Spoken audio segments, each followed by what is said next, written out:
The war may be winding down, but Afghanistan remains a very dangerous place for foreign troops and for journalists trying to cover that story. Eyewitness News reporter David Jackson is here to take us deep into the heart of danger and to recap his experiences in that shattered nation. David.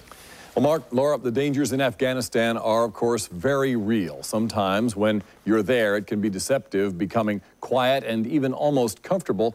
Then you remember that the bombs are still falling in that nation, and there's a population there that still harbors a number of violent anti-Americans.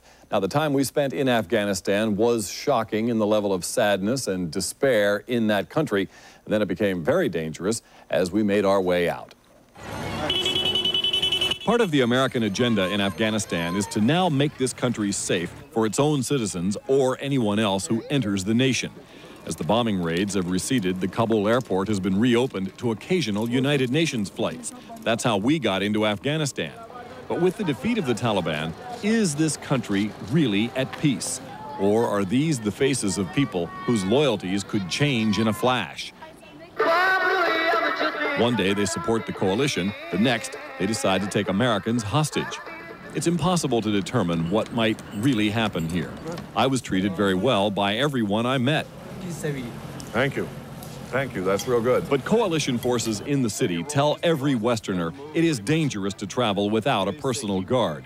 We did not, and we were not threatened by any armed civilian. But Afghanistan changes dramatically when you're outside a city. And leaving the nation, we faced a 300-mile drive from Kabul through Jalalabad and on to the Khyber Pass into Pakistan. A lawless, bandit-filled trek where every roadblock can be a life-threatening experience. The road has been bombed into oblivion for the past 24 years. It is so rutted, we had 7 flat tires. It is, in fact, so dangerous, I had to travel in Afghan hat and scarves to not draw attention to me or our car. When we were stopped by gunmen, it was up to our exceptional interpreter to convince the people we were not American journalists. The television gear was hidden away. It was a heart-stopping trip.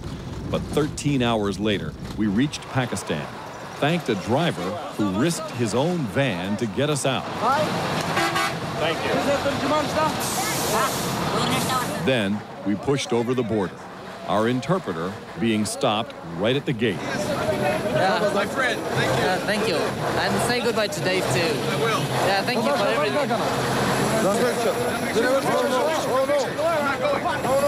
everything. Pakistan's military provides an armed escort from there.